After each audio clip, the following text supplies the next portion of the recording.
ओम शांति। सभी बोलेंगे ओम शांति, ओम शांति। तो विशेष सभी माताएं बैठे हैं। वैसे तो माताओं के अंदर बहुत सारे गुण होते हैं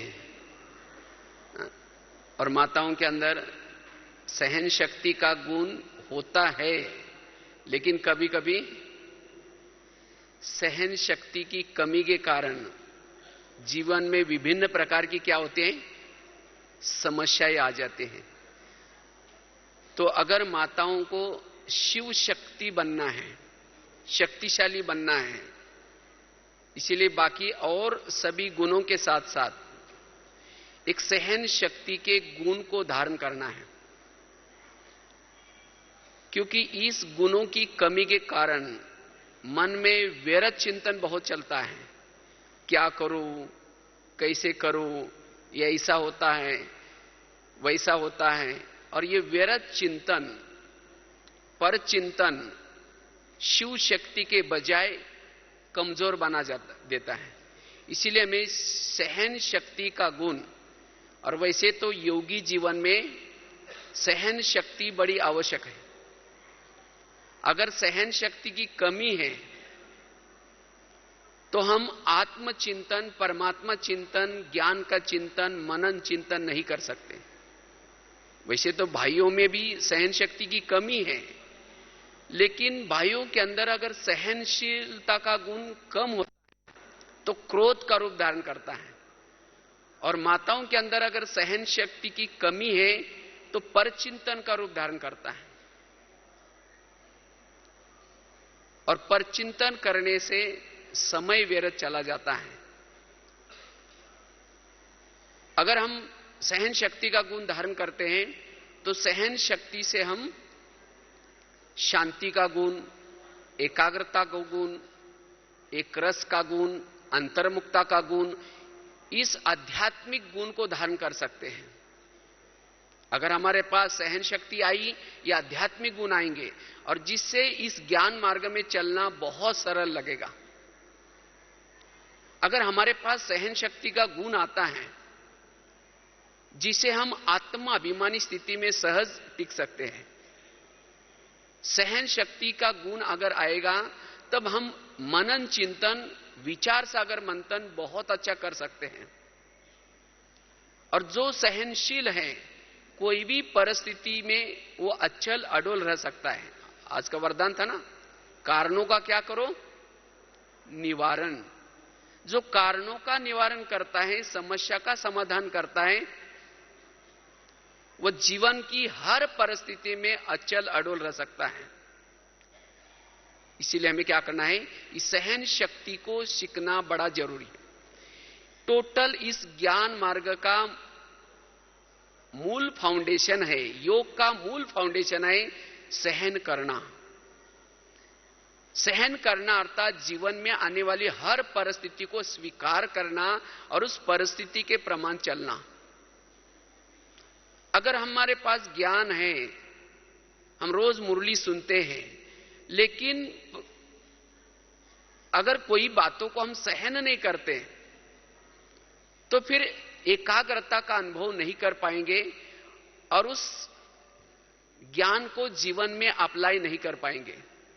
इसीलिए हमें क्या करना है, इस एक गुण को डेवलप करना है। तो इस सहन शक्ति का गुण हमारे जीवन में डेवलप हो जाए, उसके लिए क्या करें? पहली बात है, हम अपने दृष्टिकोण को और दृष्टि को परिवर्तन करें। हमें कोई परिस्थिति या कोई बातें सहन नहीं होती। क्यों? क्योंकि हमारा दृष्टिकोण निगेटिव है। जिसका दृष्टिकोण निगेटिव है, चाहे परिस्थिति के प्रति, चाहे व्यक्ति के प्रति, उसको सहन नहीं होगा। और जिसको सहन नहीं होता वो फिर क्यों हुआ, कैसे हुआ, ऐसे कैसे हुआ, इसने क्यों कहा, उसका चिंतन करता है। वास्तव में परिस्थितियां कुछ नहीं है, परिस्थिति हमारा निगेटिव दृष्टिकोण है। मैंने कहीं एक बहुत सुंदर एक घटना सुनी थी। कहीं एक माता जी थी, तो उसके ही पड़ोस में एक दूसरी माताजी का घर था और उसके घर से, उस माताजी के घर से वो पड़ोसनी का छत दिखाई पड़ता था। लेकिन उस माताजी का उस पड़ोसनी के प्रति बहुत ही ईर्ष्या थी। रोज क्या करते हैं, उसके जो छत पर कपड़े सुखाए होते हैं, उस कपड़े को देख करके कहते हैं, पता नहीं है माताजी, देखो इसको कपड़े धुलाई करने की भी अक्ल नहीं है, कितने मैले कपड़े हैं, कितने गंदे गंदे कपड़े सुखाते हैं। तो रोज ये क्या करते हैं, अपने पति को सुनाते हैं। तो पति को सुनाते हैं। तो एक दिन क्या हुआ, जब उसने कपड़े उसके देखे तो बहुत अच्छा साफ कपड़े दिखाई पड़े। तो पति को कहते, पता नहीं आज इन्होंने कौन सा सर्फ यूज किया, कौन सा साबुन यूज किया, पता नहीं आज कपड़े कितने साफ स्वच्छ हैं। तो पति ने धीरे से कहा, आज मैंने अपने घर के खिड़कियों को साफ किया है।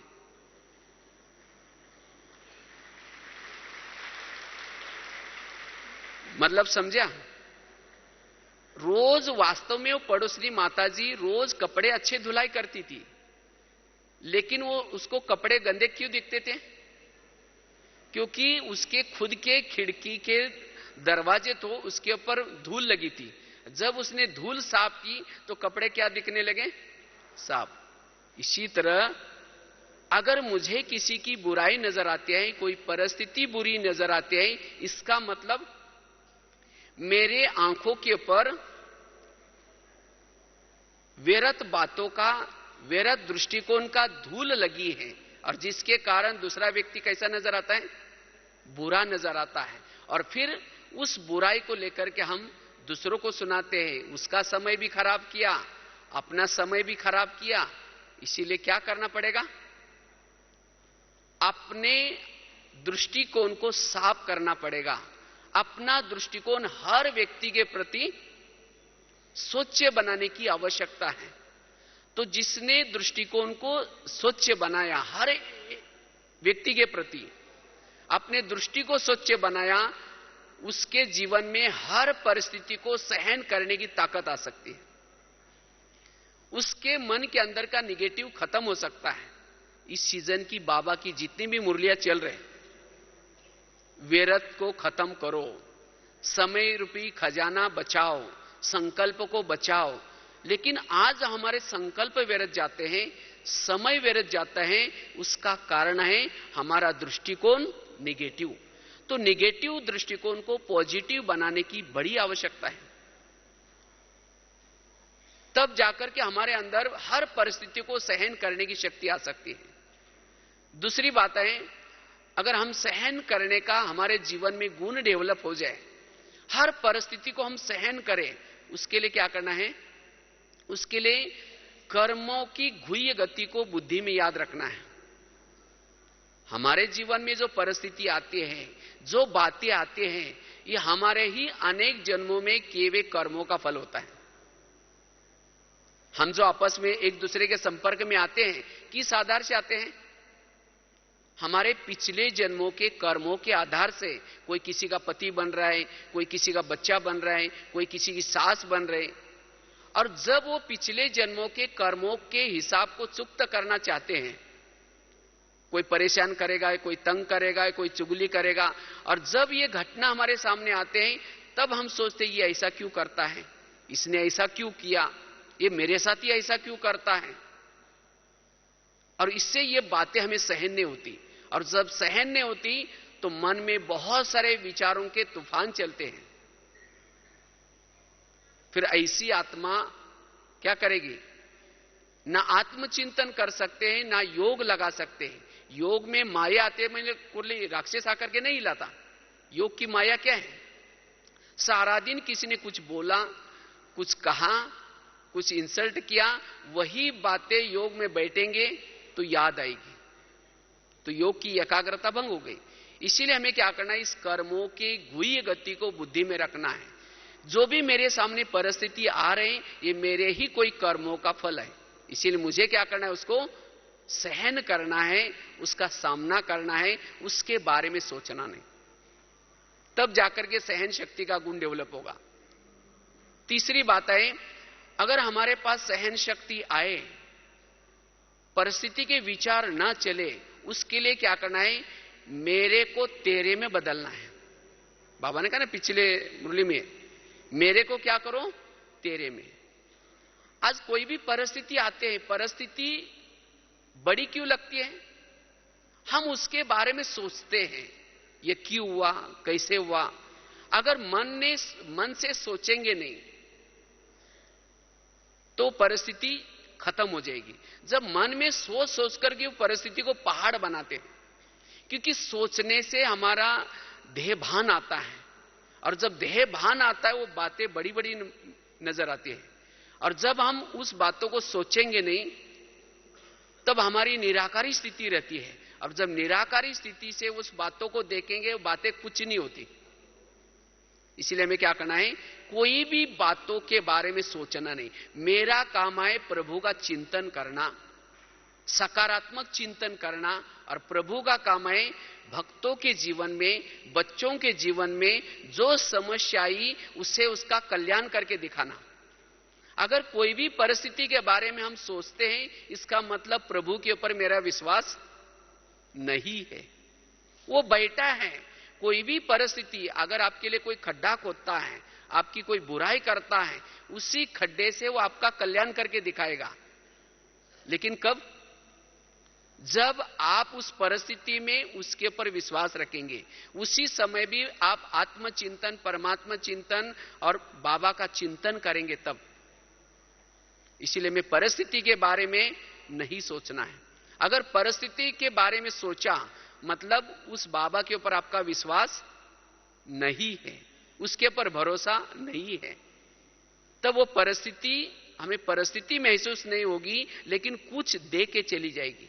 तब हमारे अंदर ये सहन शक्ति का गुण आएगा, और तब परिस्थिति क्रिएट करने वालों के प्रति आपकी दुआएं निकलेगी। लेकिन कभी कभी क्या होता है, जब किसी की बातों को हम सहन नहीं करते तो उसके प्रति हमारा दृष्टिकोण और निगेटिव बनता है, उसको हम बद्दुआएं देते हैं, उसके अवगुण देखते हैं, उसे किनारा करते हैं। यह कोई परिस्थिति का कारण निवारण नहीं है, वो और परिस्थिति को ज्यादा क्रिएट कर रहे हैं। इसीलिए हमें क्या करना है? उस परिस्थितियों में हमें अचल अडोल रहना है, और उसी समय भी आत्मचिंतन, परमात्मा चिंतन करना है। तब हमारे अंदर एक गुण डेवलप होगा। सहन करना ऊपर से कड़वा है, लेकिन इसके परिणाम बड़े अच्छे हैं। परिस्थिति को सहन न करना, उस समय उतावले होना, किसी को अपशब्द बोलना, वो शुरू में बड़ा मीठा है लेकिन इसके परिणाम बड़े कड़वे हैं। इसीलिए हमें क्या करना है? इस सहन शक्ति के गुण को हमें इस ज्ञान मार्ग में क्या करना है? डेवलप करके चलना है। तब जाकर के ज्ञान हमें बड़ा अच्छा लगेगा, और सहन करने से हमारे संकल्प का खजाना बच जाएगा, और जिसे हम शिव शक्ति का रूप धारण कर सकते हैं, जिसे सदा ही हम कंबाइंड स्वरूप बन सकते हैं। आज शिव बाबा से हम दूर क्यों चले जाते हैं? जब परिस्थिति के बारे में सोचते हैं, बातों के बारे में सोचते हैं, तो कंबाइंड के बजाय अलग हो जाते हैं, और जब अलग हो जाते हैं तो माया फिर और हमारे पर वार करते हैं।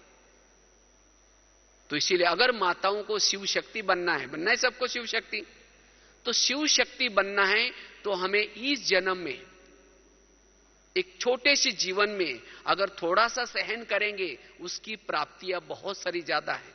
कई सोचते हैं हमें सहन करना है कि मुझे ही मरना है, मुझे कब तक सहन करना है, और जितना सहन करेंगे उतना हमारा पद ऊंचा होगा।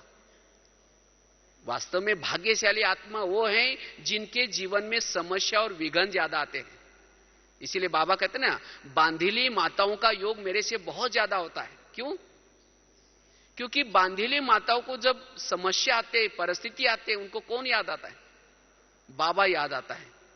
और जिसको कोई समस्या नहीं आती, कोई तंग नहीं करता, परेशान नहीं करता, उसका योग पति से लगा है। मेरा पति बहुत अच्छा है, कभी तंग नहीं करता। इसीलिए बाबा कहते हैं बच्चे, विघ्नों से कभी भी घबराओ नहीं। विघ्न और परिस्थितियां हमें उपराम बनाती हैं। इसीलिए हमें मेरे को तेरे में परिवर्तन करके, किसी ने मुझे बोला, मुझे नहीं बोला, बाबा भी तो सुन रहे हैं ना। आज बाबा के अंदर कितनी सहन शक्ति है। तो ऐसे हमें क्या करना है, सहन शक्ति को धारण करना है ताकि शिव शक्ति बन सकते हैं। और सहन करने वाला सहनशाह बन सकता है, बड़ा बन सकता है। और जब ये सहन शक्ति का गुण आएगा तब ये पर चिंतन का जो अवगुण है वो खत्म हो जाएगा। तो जो बातें सहन नहीं हुई, हम पड़ोसी में जाएंगे, कहेंगे देखो मेरे पति ने ऐसा बोला वैसा बोला, वो भी कहेगी क्या मुझे भी ऐसा ही बोलता है। तो वो अपनी सुना रहे, वो अपनी सुना रहे, और जिसके कारण संगम युग का समय चला गया, संगम युग के स्वाद चले गए, संकल्प चले गए। और फिर ऐसी कमजोर आत्मा योग में परमधाम में उड़ नहीं सकती। जो सारा दिन जितना संकल्प विकल्प ज्यादा चलाता है, निगेटिव ज्यादा सोचता है, फिर योग में बैठ करके लंबा समय तक हम सोमानों में नहीं रह सकते, एकाग्र नहीं रह सकते। फिर कभी कभी क्या कहेंगे, पता नहीं मेरा मन परमधाम में टिकता ही नहीं, मेरा मन परमधाम में लगता ही नहीं। क्यों नहीं लगता? क्योंकि सारा दिन की छोटी छोटी परिस्थितियों की बातें मुझे सहन नहीं हुई। इसके कारण फिर योग का अच्छा अनुभव नहीं होता। इसलिए अब थोड़ा सा संगम का थोड़ा सा समय है, जो अभी हमारे अनेक जन्मों में जो भी एक दूसरे के साथ जो हिसाब किताब है, वो हिसाब किताब हमें चुक्त करना है। और हिसाब किताब चुक्त करने के बिना कोई भी परमधाम में नहीं जा सकता। इसलिए मैं एक तो पहली बात बताई, अपने दृष्टिकोण को बदलना है। दूसरी बात बताई, सहन करने के लिए हमें निगेटिव बातों को पॉजिटिव में लाना है। जितना निगेटिव बातों को पॉजिटिव में लाएंगे उतना हमारे अंदर सहन शक्ति का गुण डेवलप होगा। लास्ट में एक बात सुना करके पूरा करते हैं, कैसे निगेटिव को पॉजिटिव में लाए। समझो कोई गाली देता है तो उस गाली को क्या समझो, ये गुलाब का फूल डाल दिया। जो संगम युग में गाली देगा वही आपके ऊपर गुलाब का फूल डालेगा। जो आपका इंसल्ट करेगा, आपका परचिंतन करेगा, वही आपका भगत बन जाएगा। इसलिए इस बातों को सहन करना है। कहते एक महाराष्ट्र में एक संत थे जिनका नाम था संत तुकाराम महाराज। बहुत भक्ति करते थे, तो गली के लोगों ने उसको भक्ति करने के लिए मना किया, तभी उसने नहीं छोड़ा। तो एक दिन सभी लोगों ने पकड़ करके उस संत के गले में सब्जी की माला पहना दी, बैंगन, टमाटर, आलू, मटर, सभी सब्जियां, और मुंह काला करके उसके बाल उतार दिए। और उस संत को एक गधे पर बिठाया और उसको गली गली में घुमाया। इतना भी नहीं छोड़ा, जहां उनकी पत्नी रहती थी वहां तक लाया, और पत्नी को घर से बुलाकर कहा इनको हमने बहुत समझाया लेकिन नहीं माना, इसीलिए ऐसा किया। जब उसकी पत्नी देखती है मेरे पति को ऐसा किया, उसको सहन नहीं होता, वो सबको गाली देते हैं जिन लोगों ने ऐसा किया था। जब गाली देते, संत तुकाराम महाराज अपनी सब्जी की माला दिखा करके कहते हैं इनको गाली क्यों दे रहे हैं? ये लोगों ने अपने लिए 8 दिन के लिए सब्जी ला कर दी है। और कहा कि इनको गाली क्यों देते हैं, मैंने बहुत दिनों से अपना गांव नहीं देखा था, ये लोगों ने मुझे गांव गांव का घर घर घुमा के लाया है, इनको गाली मत देना। और कहा कि इनको गाली क्यों दे रहे हैं, मेरे सिर में तो फोड़े हो रहे थे, ये लोगों ने बाल उतर करके हल्दी लगा औषध किया। और कहा इनको गाली क्यों दे रहे हैं, मेरी जब शादी हुई थी उस समय बारात नहीं निकली थी, आज ये लोगों ने पूरी गांव में क्या निकाली, बारात। इसको कहते जीवन जीने की कला। विपरीत परिस्थितियों में भी हमें क्या करना है, पॉजिटिव दृष्टिकोण अपनाना है। तो इसलिए यही समझो कि मुझे तो पति तो बहुत मिले, सतयुग में भी मिला, त्रेता भी में मिला, द्वापर में मिला, लेकिन इस जन्म का जो पति है इसके कारण मेरा कितना बड़ा भाग्य बना है। वो सतयुग का जो पति था उसके सिर पर सोने का मुकुट था, घर में बहुत सारी संपत्ति थी, घर के सामने पुष्पक विमान था, लेकिन उस पति के कारण बाबा मिला।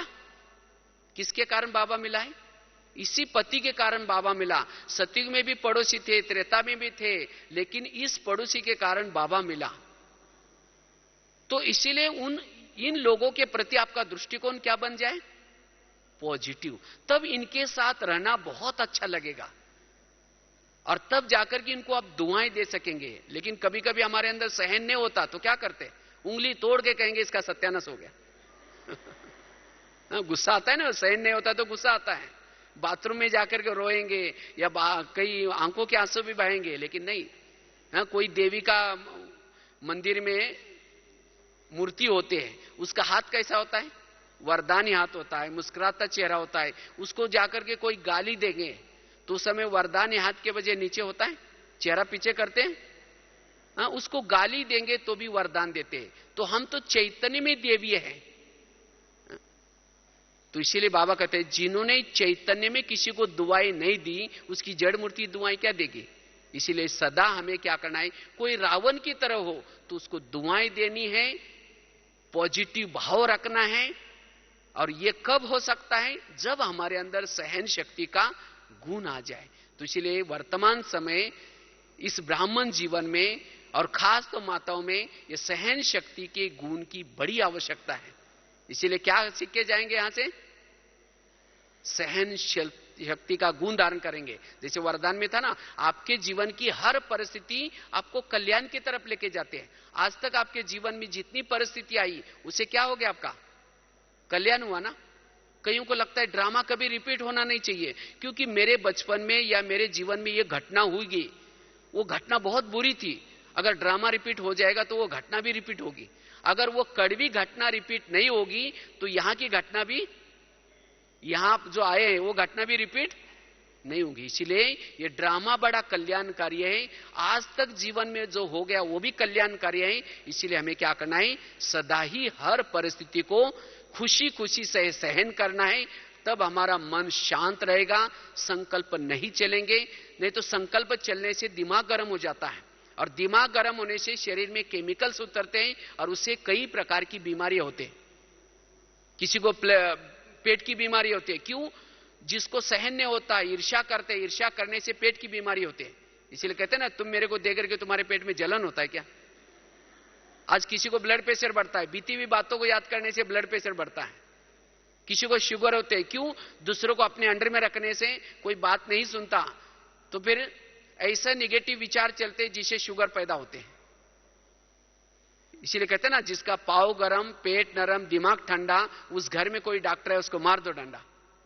इसीलिए कभी भी हमें अपना दिमाग को गरम नहीं करना है और उसके लिए सहन शक्ति का गुण धारण करना है। तो जरूर आप सभी जो भी परिस्थिति आई है या आएंगी उसको खुशी खुशी से सहन करना है। तब हमारा मुरली का चिंतन चलेगा, बाबा का चिंतन चलेगा, तो फिर योग लगाना भी बहुत बड़ा अच्छा इजी होगा। और तब योग लगाने से शिव शक्ति का रूप धारण कर सकेंगे। ठीक है। ओम शांति।